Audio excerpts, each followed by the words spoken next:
कुछ विचारणीय हो तो बताओ।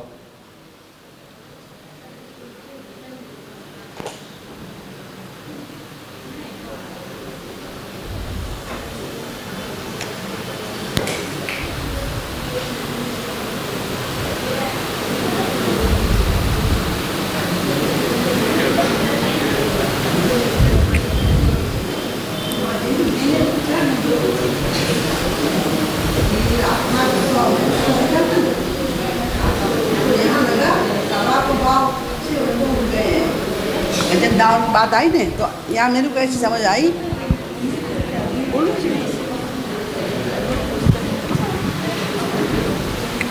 समझो नहीं શું કહો છો?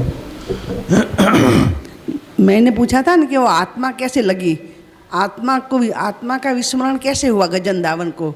ये मेरी बात नहीं मेरे को समझ में आई थी। सब विसर्जित विस्मृत हो जाता है जब एवी व्यसन अवस्था में ऐसी। तो अब आत्मा शब्द आया ने, ये मेरे को यहाँ सर्वात्म भाव के संदर्भ में कुछ लग रहा है कि यहाँ छूटा हुआ कि वो सर्वात्म भाव से भी ऊपर उठ के फल है। जो गजन दावन की जो अवस्था है वो सर्वात्म भाव से भी उठ के फल है। वो मेरे को कुछ ऐसा लग रहा है, तो स्पष्ट हो नहीं, विकलता का अर्थ वहाँ आत्माद्यनुसंधान राहित्यम ऐसा किया है। तो वो विकल कौन होता है? जिसको खुद का अनुसंधान नहीं होता है वो विकल होता है। उस समय बहिसंवेदन प्रबल हो जाता है। तो विरही भक्त है, उसको भगवान में उसका ध्यान केंद्रित है, खुद के बारे में वो उसको अभान है, इसके कारण वो विकल है। जैसे भूखा आदमी है, सका है बुभुक्षितो किन्न करोति पापम, भूखा आदमी क्या पाप नहीं करता है। तो पाप कब होता है? जब ऐसा करने पर मेरी हानि होगी, ऐसा खुद की हानि का विचार हो तो आदमी पाप करने से रुकता है। खुद का विचार ही नहीं है, भूख ने सब भुला दिया है, तब फिर वो क्या नहीं करेगा? चोरी भी करेगा, हत्या भी करेगा। इसी तरह विरह अवस्था में भगवान ही उसके चित्त में बसे हुए हैं, इसलिए भगवान के अलावा और किसी विषय में उसका अनुसंधान है ही नहीं। ये आत्मानुसंधान राहित्य का मतलब है। प्रणाम जीजे। जीजे, तो ऐसी अवस्था में पहुंचने वाला जो है वो उसको सर्वात्म भाव भी बाधक बन जाएगा अंत में। वो तो यहाँ कहा ने कि ये तो रसांतपाती संचारी भाव है। सर्वात्म भाव तो वो भी उनको बाधक ये वो नहीं, बाधक कहाँ बना? वो अप्रतिबद्ध हो जाएगा ना, निर्गुण ज्ञान तो हो जाएगा ना ऐसे। उसी की तो ये पूरी चर्चा हुई ना कि गतिस्मित प्रेक्षणात्यादि निरूपित एकात्म्य स्फूर्तिरपि प्रतिबंधिका अस्तु।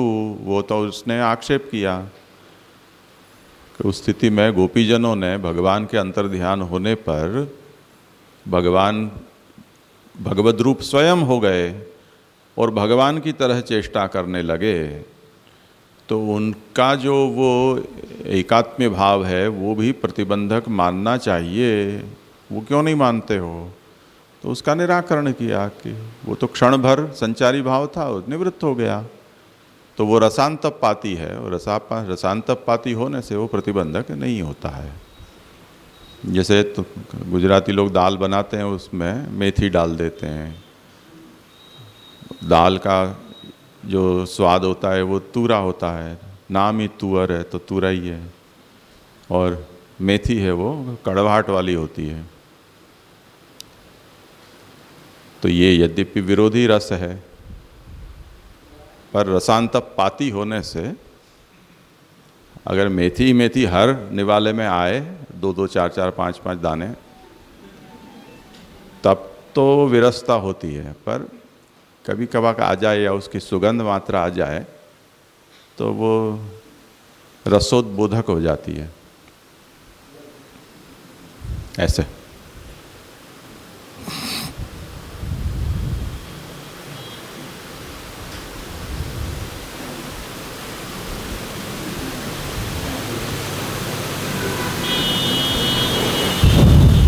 अब ये जो ज्ञानम गुणाश्च तस्य एवं वर्तमानस्य बाधकाः, उसी पर अभी विचार चल रहा है कि जो भगवत विरहानुभवार्थ जिसने त्याग किया है और भावों की भावना करते हुए जिसने भाव को सिद्ध भी किया है, उसको ज्ञान और गुण प्रतिबंधक होते हैं।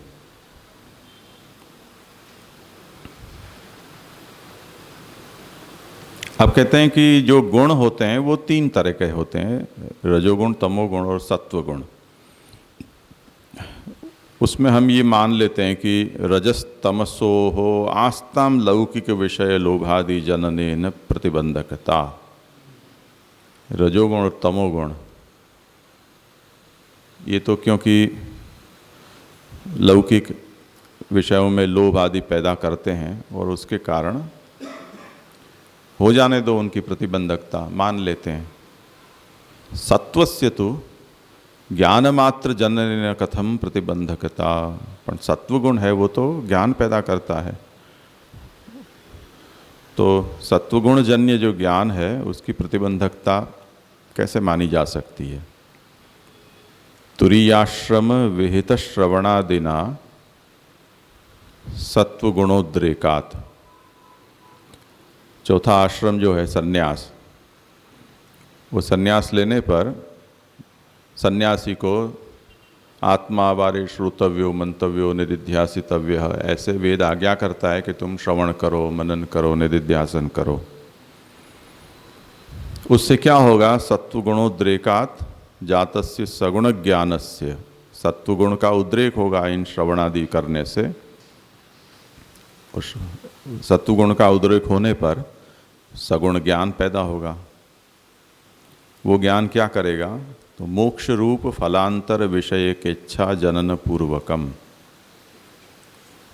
मोक्ष रूप जो फल है उसकी इच्छा वो पैदा करेगा। तो तत्पूर्वक सत्युग लोक लक्षण फल जननाथ, वो मोक्ष जो है वो सत्य लोक की प्राप्ति रूप फल देगा। इस रूप में वो प्रतिबंधक हो जाएगा। तो अब वो जिस ज्ञान को सत्वगुण का परिणाम कहते हैं और सत्वगुण जन्य जो ज्ञान है वो क्यों प्रतिबंधक होगा? तो इस तरह से प्रतिबंधक होगा। विशेषितात सहकृतात, मूल में ये कहा है ना कि सत्यलोके स्थितिर ज्ञानात् संन्यासेन विशेषितात।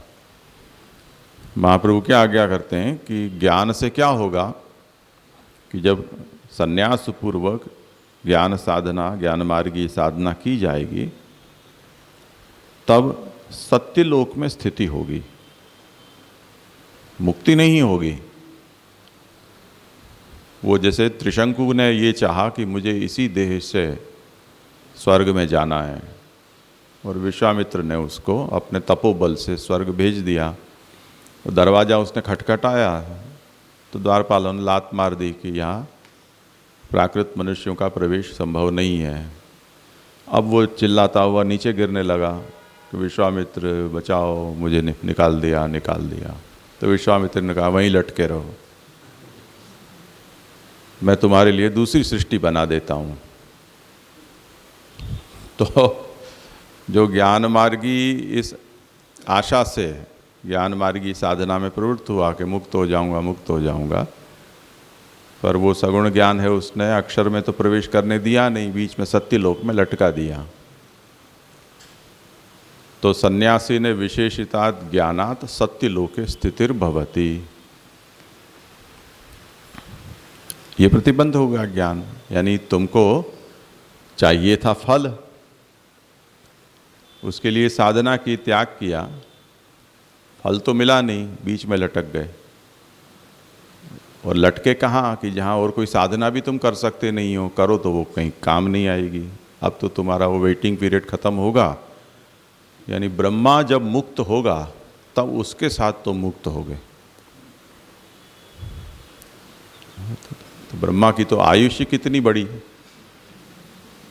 तो उसकी मुक्ति के लिए हम इतने लोग वहाँ बैठे रहे। तो अभी कुछ समय पहले श्यामदा पधारे थे, तब एक चित्र मेरे साथ आया था, एवरेस्ट पर ट्रैफिक जाम। माउंट एवरेस्ट ऐसी दुर्गम जगह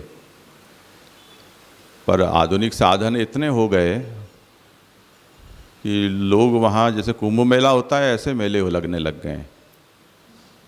और जो एवरेस्ट की जो पीक है, वहाँ पहुँचने का जो मुख्य रास्ता है, वहाँ 2-3 हज़ार लोग खड़े हैं कि आगे वाला सेल्फी लेके निकले तब हम जाएं। तो 2-2, 4-4 घंटा वहाँ लोगों को खड़ा रहना पड़ता है, ऐसा ट्रैफिक जाम लगा है। तो इस तरह से यहाँ भी ऐसी स्थिति है। तो कभी तिरुपति दर्शन करने के लिए जाओ, अच्छा दशहरा या ऐसा कोई उत्सव हो, ब्रह्म महोत्सव जब होता है, वहाँ 15-15 दिन में नंबर लगता है। यानी जाओ तो पूरा सामान लेके, चाय बनाने की किटली विटली, सिलेंडर, खाने पीने का सामान सब लेकर जाओ और खिसकते जाओ आगे आगे। नहाने धोने की व्यवस्था वो देते हैं, वो वेटिंग चैम्बर्स होते हैं जिसमें 500-500, 600-600 लोग एक साथ बैठे हैं। वहाँ जो डिजिटल स्क्रीन होती है उसमें दर्शन, भजन, कीर्तन ये भी सब होते रहते हैं। पर ये सब वो वाली साधना है, मध्यपाती। साक्षात्कार है वो जब नंबर आएगा तब मिलेगा। तो इस तरह से सत्यलोके स्थितिर्ज्ञानात् संन्यासेन विशेषितात्। तो बीच में लटक गए हो। विशेषितात् यानी सहकृतात्, संन्यासेन विशेषितात् ज्ञानात्। केवल ज्ञान है वो ये सिद्धि फल नहीं देगा, ज्ञान के साथ अगर त्याग भी किया हुआ होगा तो ये फल प्राप्त हो सकेगा। अब कहते हैं कि ननु अत्र ब्रह्मणः सह मोक्षोपि ततो अर्वाक ब्रह्मलोकीय सुखानुभवः इति फलद्वय जननेन पुष्टि मार्गाद उत्कृष्टः। आप ऐसे कैसे कह देते हो कि ये फल निकृष्ट है या ये वेटिंग पीरियड है वो पीड़ादायक है? कि यहाँ तो देखो ऐसा होगा कि जब ब्रह्मा मुक्त होंगे तब ब्रह्मलोक में रहने वाले सब मुक्त हो जाएंगे, और उससे पहले क्या होगा कि ब्रह्मलोकीय सुखानुभव, ब्रह्मलोक में भी जलसा होंगे उसको। ऐसा नहीं है कि वहाँ खाना पीना नहीं मिलेगा, सोना नहीं मिलेगा, वो तो सब वहाँ फैसिलिटी पूरी है। तो आप यूँ क्यों कहते हो कि ये पुष्टि मार्गीय फल से ये अपकृष्ट है और पुष्टि मार्गीय उत्कृष्ट है? तो कहते हैं भावना साधनम यत्र फलं चापि तथा भवेत। अब उसका ये उपक्रम है, जैसी भावना होती है वैसे ही फल होता है। जैसी भावना में तारतम्य होता है ऐसा फल में भी तारतम्य होता है। वो अब समझाते हैं कि यत्र भावे यथा भावना कारणम तत्र तथा फलमपि स्यात्। जिसमें भाव करोगे वहाँ जिस प्रकार की भावना कारण होगी उसी तरह फल भी वैसा ही होगा। तथा च भावनया यथा भावो जन्यते तथा भावेन स्वफलमपि जन्यते। जिस प्रकार के भाव से, भावना से वो भाव पैदा होता है उसी भाव से वो फल भी पैदा होता है। ये एक सामान्य सिद्धांत है। अब उसका यहाँ पर क्या संबंध है वो बताते हैं कि एवंच भावनया अस्मिन्नेव जन्मनि भावो जन्यते यथा तथा भावेन भजनानंद लक्षणम स्वफलमपि झटिति इत्येतद् देहावसान अव्यवहितोत्तर क्षण एव जन्यते इति भावः। ये जो विरही भक्त है, विरही भक्त तो इस आशा से त्याग करके निकल पड़ा है कि कैसे ये हमें देह की बाधा दूर हो और भगवत प्राप्ति हो जाए। तो एतद् देहावसाने तो कृतार्थ स्यात् न संशयः। उसकी तो कृतार्थता यानी भगवत प्राप्ति इस देहावसान के होने पर निश्चित ही है, उसको कोई वेटिंग पीरियड नहीं है। मान लो 80 साल में उसने किया और 2-5 साल अभी बच गए, तो 2-5 साल में तो उसका पक्का है रिजल्ट, भगवत प्राप्ति। तो वो जो काल है, वो काल का जो बीच में बफर जोन है, वो भक्ति मार्ग में नहीं है। बस उसका इसको पार करना ही, इतनी ही बाट देखना है। जैसे ही पार किया उसको फल की प्राप्ति निश्चित है। इसने तो मुक्त होऊंगा ऐसे ऐसे बड़ा हरक पदुड़ा होके, और उसने ज्ञान मार्ग में त्याग किया और जाकर फिर लटक गया सत्यलोक में, और न जाने कितने ही पहले बैठे हुए उसको दिखेंगे वहाँ। अच्छा, मेरा नंबर तो कहाँ है, आगे इतनी लंबी लाइन है अभी, और न जाने कितने पीछे आएंगे सबके, आओ भाई बैसो। उसको बैठे बैठे यही करना है। उसका नंबर तो ब्रह्मा जी जब जाएंगे तब आएगा। तो ये तो बहुत बड़ा अंतर है। अब आप यूँ कहते हो कि ब्रह्मलोक में उसे सुख मिलेगा, ब्रह्मा के साथ मुक्ति भी होगी, ये तो सब लटकी हुई तलवार है ना। कब होगा, क्या होगा, किसे पता। तो भूखा आदमी हो और पातल पे बैठा हुआ हो, उस समय उसको यूँ कहें कि भी तुम विश्वास रखो कि तुमको खाना मिलेगा, उसने यूँ करके देखा पंगत में कि मैं पंगत में बैठा हूँ, 500वां नंबर है मेरा, और अभी तक पहले वाला भी चालू नहीं हुआ है, तो मेरा नंबर कब आएगा। तो ऐसी झूठी आशा, उसका लाभ क्या। उसके करते तो लेट में आता तो अच्छा रहता ना। ब्रह्मा को देखो टाइम पीरियड, अभी कौन सा अपरार्ध चल रहा है, ब्रह्मा का द्वितीय अपरार्ध चल रहा है।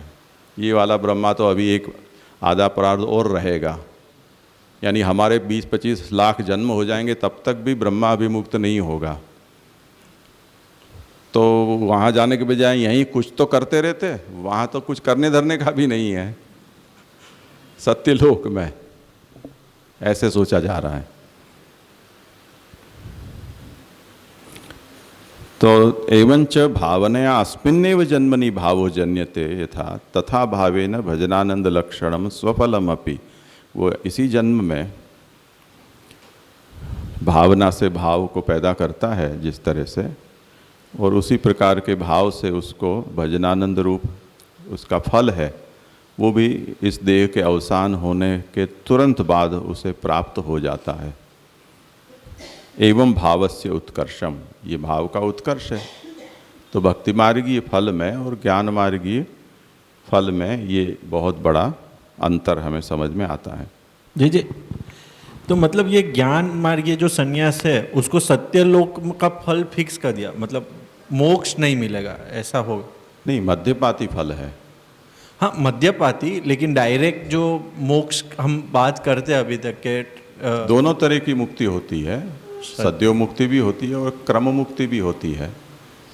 पर जो सद्यो मुक्ति जिनकी नहीं हुई उनकी ये क्रम मुक्ति फल होता है। सद्यो मुक्ति का अधिकारी तो बहुत विलक्षण होता है। जो कल गीता का वचन कहा था ना कि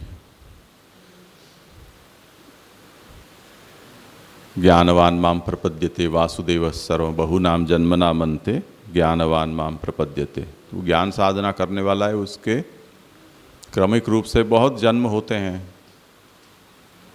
और उसमें भी वासुदेव श्री कृष्ण सर्व कहीं है ऐसा बोध होना वो अनेकों में किसी को ही होता है। ऐसों को फिर सद्यो मुक्ति प्राप्त होती है, और लोगों को तो क्रम मुक्ति है। तो मतलब ज्ञान मार्ग में भी अगर ठाकुर जी का आश्रय है तो ही सद्य मुक्ति होगी, और ऐसे चौथे आश्रम से अगर किया उसमें तो ऐसे क्रम मुक्ति मतलब हो। जे एक थोड़ा इसी विषय में, ब्रह्मणा सह मोक्षः, तो अभी जो ब्रह्मा के साथ उसकी मुक्ति होगी, तो जो इस वक्त जो ब्रह्मा है तो क्या उनकी जब मुक्ति होगी उसके साथ, या फिर वो वहाँ सत्यलोक में रहेगा और जब सत्यलोक का लय होगा तब? इसको किस प्रकार से समझे, क्योंकि ब्रह्मा तो बदलते रहते हैं, तो फिर कैसे इसको समझे? तत्त काल में जो होंगे वही होंगे ना ब्रह्मा।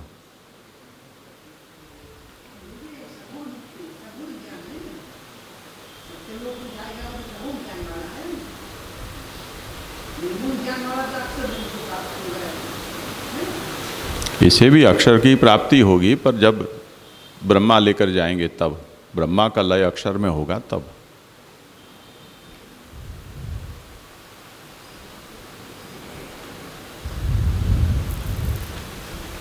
एवं भावस्य उत्कर्षम उक्त्वा ज्ञानस्य अपकर्षम आहु।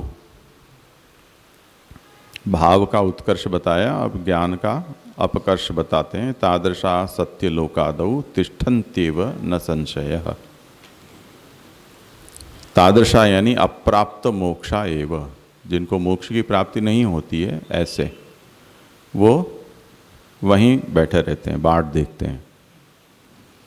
इत्थंच अनेक जन्म क्रियमाण योगाभ्यासादिभिः ज्ञानम विलंबेन जन्यते यथा।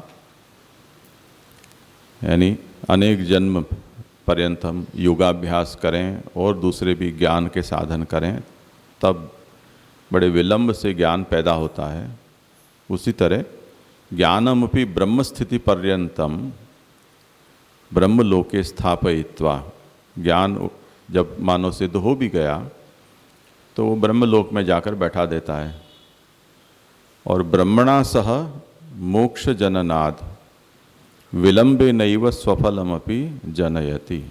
ब्रह्मा का जब मोक्ष होता है तब उसके साथ ब्रह्मलोक में बैठे हुए का भी विलंब से मोक्ष होता है, यानी अपने फल को पैदा करता है। इत्येवम आदि रूपाद भावात भाव साधनात् भाव फलाच्च स्फुटतर एव ज्ञाने ज्ञान साधने ज्ञान फले च अपकर्षः।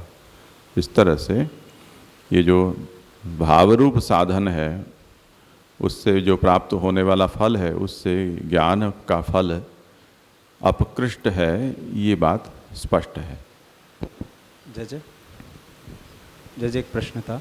जज इसमें जो विलंब बताया जा रहा है ब्रह्मा जी की आयु से, तो वो थोड़ा समझना था कि जैसे वहाँ पे जाके तो उनका एक वर्ष उसी प्रकार चलता है, वो हमारे लिए उसमें भले ही सालों बीत जाते हों, तो उसको तो वही जो ब्रह्मा जी की जैसे 100 वर्ष आयु, तो वहाँ पे तो 100 वर्ष ही निकलेंगे, उसमें इतना विलंब। हाँ, जिनको नहीं लगता हो उतना तो जाए, उसमें कोई मना थोड़ी है। कोई वहाँ बैठे हुओं को थोड़ी यहाँ समझाया जा रहा है, ये तो यहाँ के लोगों को समझाया जा रहा है ना। जितने परदेश जाते हैं हिंदुस्तानी, परदेश में रहते हैं, वहाँ की करेंसी को खर्च करते हैं, पर दिमाग में तो कैलकुलेटर हिंदुस्तान का ही चलता है उनका।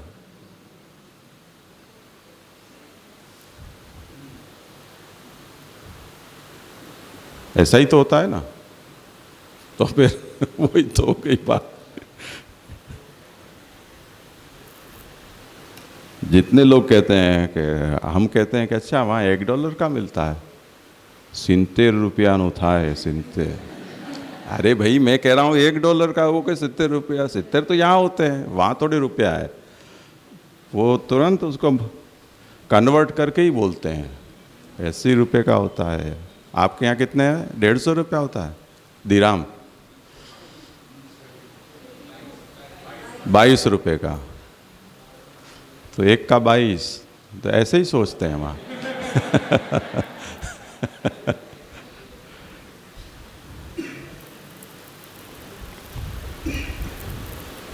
इसीलिए जिम्बाब्वे अच्छा है, वियतनाम बहुत अच्छा है, नेपाल अच्छा है। जाते हैं तो हम लगते हैं मालदार हैं हम।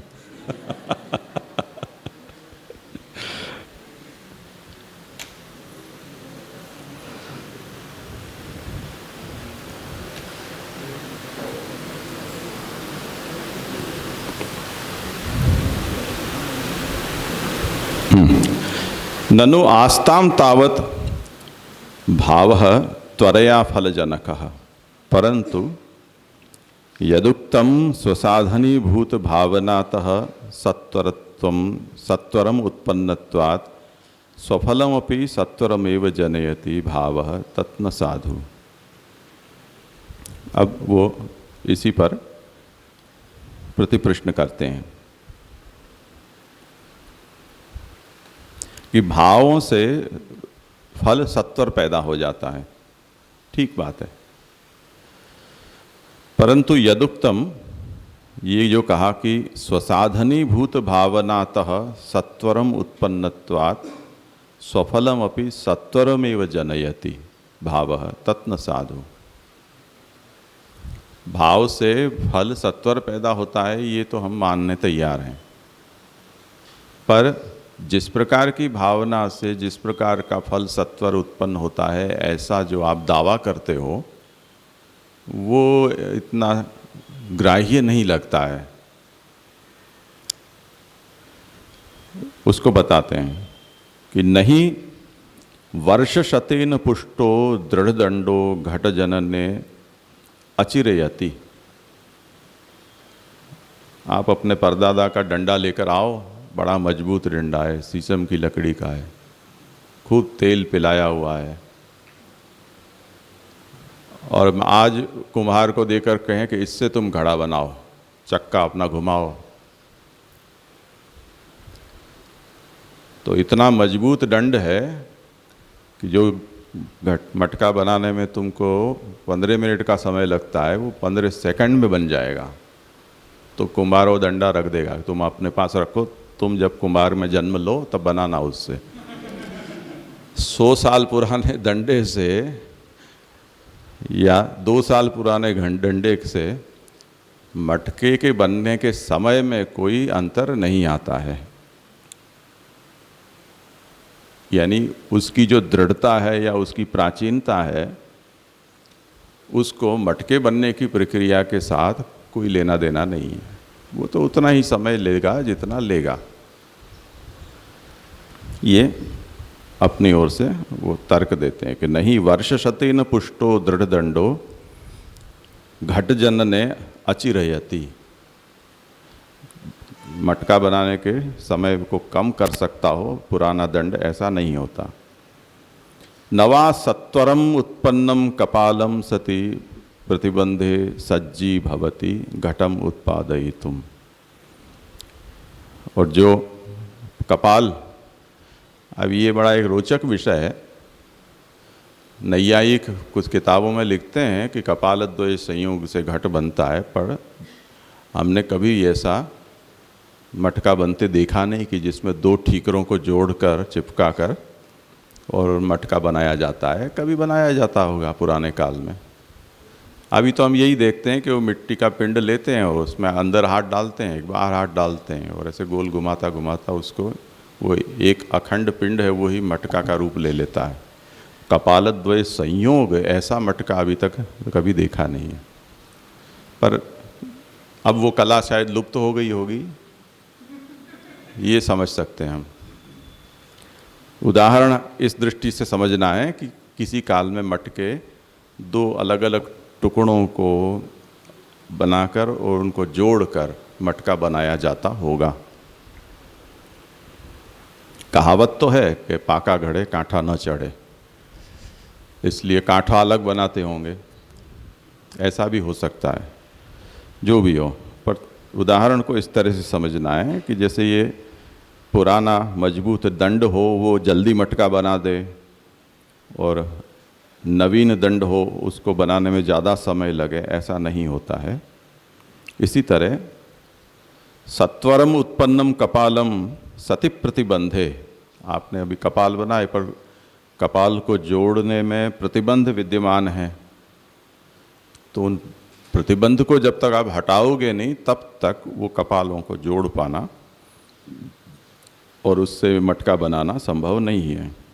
जैसे जरासंध की कथा है कि उसको भीम चीर देता और वापस जुड़ जाता, चीर देता और वापस जुड़ जाता।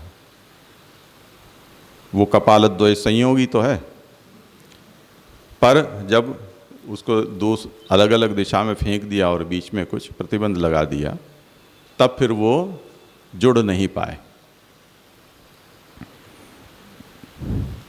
इस तरह से प्रतिबंध अगर हो तो कैसी भी भावना करो, कैसा भी साधन करोगे, फल पैदा नहीं होगा। ये प्रतिपक्षी यहाँ आक्षेप करता है। तथा च को हेतु भावस्य सत्वर फलोत्पादने, तब फिर इस भावना से सिद्ध होने वाले भाव से जो विरहानुभव करता है उसको सत्वर फल की प्राप्ति हो जाएगी इस देहावसान के बाद, ऐसा कहने में क्या हेतु है, क्या लॉजिक है? तो कहते हैं कि यथा दारुणी, अब उसका समाधान मूल से देखो कि भावना साधनम यत्र फलंचापि हाँ बहिश्चेत प्रकट स्वात्मा वह्निवत प्रविशेत यदि तदैव सकलो बंधो नाशमेति न चान्यथा। उससे इसका समाधान करते हैं। तो 11वें और उसके आगे के पंक्ति में महाप्रभु ये कहते हैं कि जैसे लकड़ी है, जैसे अभी प्रज्वलित नहीं है, उसको बाहर से आग लगा दी जाती है तो वो बाहर की अग्नि और लकड़ी के भीतर रही हुई जो अग्नि है वो दोनों मिलकर उसे राख कर देती है। इसी तरह बहिश्चेत प्रकट स्वात्मा, भगवान उस विरहातुर भक्त के हृदय में स्थित हैं। वो जब उसकी विरह आरती ताप को देखकर एक बार बाहर प्रकट हो गए, तब फिर उसके सभी बंधन टूट जाते हैं और वो प्रभु में उसका सायुज्य हो जाता है। इस तरह से सत्वर फल की प्राप्ति होती है, ये बात यहाँ पर कही जा रही है। और उसका उदाहरण जैसे कल किसी ने वो नारद जी का प्रसंग कहा था कि जब नारद जी की माता की मृत्यु हुई और अपने पूर्व संस्कार से सत्संग के कारण वो प्रभु का ध्यान करते हुए वन में विचरण कर रहे थे, तब उनके अंतःकरण में प्रभु ने उनको क्षणिक अनुभूति कराई और कराने के बाद वो अनुभूति शांत हो गई। तब वो अत्यंत विकल हो गए, कहाँ गए कहाँ गए कहाँ गए, जैसे वो अनंत के लिए कौंडिन्य ऋषि की स्थिति हुई। और इतनी विकलता होने पर प्रभु ने ऐसी आकाशवाणी के द्वारा, अव्यक्त वाणी द्वारा उनको ये कहा कि अब तुम इस देह से इस जन्म में तो मेरा साक्षात्कार नहीं कर सकोगे क्योंकि तुम्हारे कुछ ऐसे प्रबल प्रतिबंध हैं, पर तुम इस समय मेरा श्रवण कीर्तन आदि करते रहो तो आगे जाकर तुमको मेरे पार्षद रूप में स्थान प्राप्त होगा। तो ऐसे यहाँ तो कुछ अलग फल प्रदान करना था, तो नारद जी की ऐसी कथा है। पर जो विरही भक्त को भगवान अभी विरह का दान जिनको किया है, उनके विषय में भगवान के मन में कुछ और विचार है। तो उनके अभीष्ट फल को देने के लिए भगवान ऐसी लीला करते हैं कि जब लगता है कि अब पूरा तप गया है, वो उसके सभी प्रतिबंध नष्ट हो चुके हैं, तब फिर भगवान ऐसी लीला करते हैं। तब उनको सत्वर फल प्राप्त कराते हैं। वो फिर उस सत्यलोक में बाट देकर बैठा रहा है, उस तरह से फिर उसके लिए वो कोई प्रतीक्षा का अवसर नहीं रहता है। वो बात अब यहाँ कही जा रही है कि यथा दारुणी अभिभूतो वह्नि मथने न उद्भूतः। लकड़ी में जो अग्नि है वो शांत पड़ी है, उसका जब मथन किया जाता है तब उद्भूत हो जाता है और उद्भूत होकर अंतःप्रविष्टम सर्वम भस्मसात करोति। वो ऊपर अंदर बाहर सब जगह अग्नि व्याप्त होकर सब कुछ राख कर देती है। तथा उस तरह से आविर्भूतो भगवान सर्वमपि अविद्यारूपम बंधम नाशयति इत्यर्थः। इस तरह विरही भक्त के सामने प्रभु जो निर्धारित उनका काल होता है, अवसर होता है, तब प्रकट होकर और उसके जितने भी बंधन हैं अविद्या आदि रूप, उन सब बंधनों का वो नाश कर देते हैं। तथा च व्यापकत्वात् सर्वत्रैव भगवान अस्ति यदा तु भक्त्या अंतःकरणे प्रकटीभूय अंतःकरणे प्रकटो भवति न कदाचित् तिरोधत्ते इति यावत् तदा झटिति अविद्यानाशात् स्वरूपानंदानुभव इति भावः। कि भगवान तो व्यापक हैं सर्वत्र, और जब भक्ति से अंतःकरण में वो प्रकट होकर जाते हैं तब फिर वो उनका तिरोधान नहीं होता है, और तब फिर अविद्या का नाश होकर उस भक्त को भगवान स्वरूपानंद का अनुभव कराते हैं। यानी जैसा नारद जी के साथ हुआ, ऐसा ऐसे विरही भक्त के साथ भगवान नहीं करते हैं।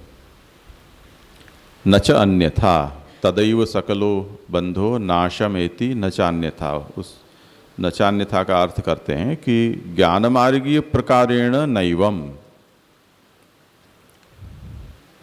यानी ज्ञानमार्गी के साथ जैसा करते हैं कि जा सत्यलोक में बैठ थोड़ी देर, उसके बाद तुझे मुक्ति मिलेगी, ऐसा इस विरही भक्त के साथ भगवान नहीं करते हैं। ज्ञाने तु वहाँ क्या होता है कि स्वाप प्रबोधवद उदयानुदयाभ्याम चिरेण ब्रह्मणा सह मुक्ति इति भावः। जो ज्ञानमार्गी होता है उसमें तो ऐसा होता है कि नींद आती है, फिर जग जाते हैं, फिर नींद आ जाती है, फिर जग जाते हैं। तो ज्ञान की साधना में, क्योंकि सत्वगुण जन्य होता है ज्ञान, उसके कारण गुणों में जैसे उतार चढ़ाव होता है उसी तरह से ज्ञान में भी उतार चढ़ाव होता जाता है। तो उदय अनुदय ज्ञान का चलता रहता है। उसके कारण चिरेण ब्रह्मणा सह मुक्ति, ज्ञान मार्गी की मुक्ति में बड़ा विलंब होता है, बहुत लंबा समय वो ले लेता है। कुछ पूछना है? यहाँ पे जो काष्ठ का उदाहरण दिया कि अंतस्थित बाह्य स्थित, मतलब तो वही हुआ ना कि जब एक हो जाए तब उसको सभी बंधन का नाश हो जाता है और फिर भगवान उसको स्वरूप की अनुभूति करवाते हैं। तो एक प्रकार से तो सभी भगवान हैं, सभी चीज़ जो है वो भगवान ही है, तो उसको तब तो ये बोध हो ही जाएगा। तब फिर स्वरूप अनुभूति कैसे होगी? अगर इसी प्रकार से पूर्व में भी आया था कि विरहानुभव हमें करना है तो थोड़ा सा द्वैत भक्ति में होगा तभी अनुभव होगा। मतलब जैसे दो वस्तु है तभी एक वस्तु का मतलब वो वियोग कर पाएगा। अब सभी एक हो गया तो वियोग किस प्रकार किस चीज़ का करेगा? उधर वो प्रश्न उठा था। मतलब यहाँ पे अगर उस प्रकार समझो तो किस प्रकार, मतलब ये कहना क्या चाहते हैं? ऐसा कहना ये चाहते हैं कि जैसे भगवान ने वेणुनाद किया और कुछ भक्त भगवान तक पहुँच पाए, कुछ नहीं पहुँच पाए, उनको रोक लिया परिवारजनों ने। तो रोकने के कारण उनको भगवान का इतना विरह हुआ कि वो विरह अग्नि में वो स्वयं जल गए और उनके देह छूट गए, प्राण छूट गए, वो भगवान में जा मिले। वो बस वो ही यहाँ होगा।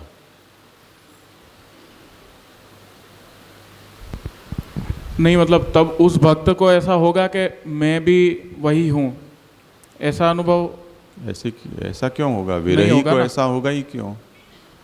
हाँ, वही पूछना था क्योंकि वो नहीं होगा। ये उदाहरण से थोड़ा उदाहरण सही से नहीं आया समझ में, इसलिए। बहिश्चेत प्रकटः स्वात्मा वह्निवत् प्रविशेत यदि। जय बहिश्चेत प्रकटः, भगवान को अभी तक उन्होंने भीतर भावन किया है, भावों की भावना करते हुए। वो बाहर यदि प्रकट हो गए, वही तो उसकी अभिलाषा थी ना, उसी का तो विरह था। अब वो जो बाहर प्रकट हुए, वो अगर उनको, जिनको संयोग भगवान ने दिया है, उस तरह से भगवान उसके सामने विराजते रहें तब तो देह त्याग की कोई आवश्यकता ही नहीं है, देह विलय क्यों होगा, तो मनावत सोई दिन आयो, ऐसा हो गया।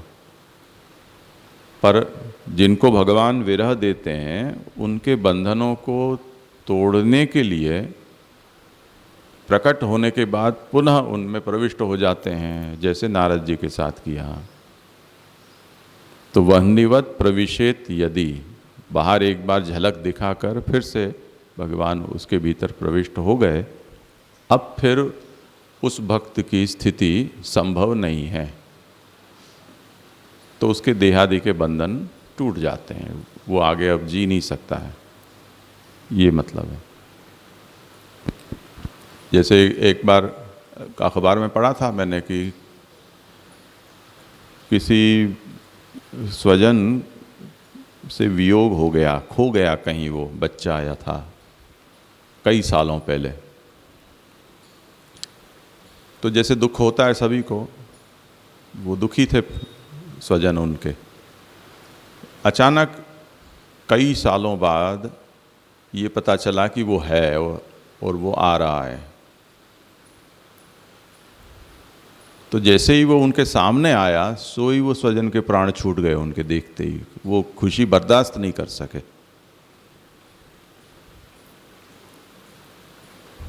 तो जिनको तीव्र विप्रयोग होता है उनको ये पता चलता है, जिस विषय का भी हो वो तीव्र विप्रयोग होता है, उसके बाद झटके से अगर संयोग प्राप्त हो, धीरे धीरे हो तो बात नहीं है, पर झटके से संयोग प्राप्त हो तब फिर वो झटका बर्दाश्त नहीं किया जा सकता है, ये तात्पर्य। जैसे इसमें जो ये दंड का उदाहरण दिया था, तो उससे समझ नहीं आ पा रहा है कि किस तरीके से फिर ये वन्नीवत जो समझाया महाप्रभु जी ने, मतलब जो शंका ली वहाँ पे कपाल के दो पार्ट को जोड़ के जो घड़ा सिद्ध हो रहा है, उसमें प्रतिबंध। ज्ञान में विलंब से फल प्राप्ति है, भक्ति में सत्वर फल प्राप्ति है। उसमें ये बात कही गई है कि भी ज्ञान मार्गी जो साधना है वो भी बड़ी जन्मों जन्म से करनी पड़े, उस प्रकार की है, और फल प्राप्त होने पर भी वहाँ भी हमें बाट देखनी पड़ती है। ये दोष बताया ज्ञान मार्ग में। भक्ति मार्ग में भी तो साधना में विलंब दिखाया ही है कि भक्तों के भावों की भावना करके और भाव को सिद्ध करो। वो भाव सिद्ध करने से क्या होगा, उससे अपारे प्रतिबंध दूर होंगे, भगवान में प्रेम होगा, भगवान प्रसन्न होंगे, भगवान प्रकट होंगे, ऐसा ये कहा जा रहा है। तो प्रश्नकर्ता ये करता है कि जैसे पुराने दंड से तेल पिलाया हुआ दंड पुराना हो, उससे मटका जल्दी नहीं बन सकता है। ऐसे आपने जो भावना से भाव को सिद्ध किया उससे फल भी जल्दी पैदा हो जाएगा, ऐसा जो आप तर्क करते हो वो समझ में आने वाली बात नहीं है, ये कहा है। तो जैसे मतलब ये उसके उत्तर में आने वाली बात नहीं है, सिर्फ सामान्यतः बोला गया है, मतलब उसके उत्तर में महाप्रभु जी का ये वचन नहीं आ रहा है जो वन्नीवत वाला वचन है। वही तो उसका उत्तर है। उसने तो ये अपनी प्रश्न को समझाया मटके और दंड के दृष्टांत से या कपाल संयोग के दृष्टांत से, उसका उत्तर ये है।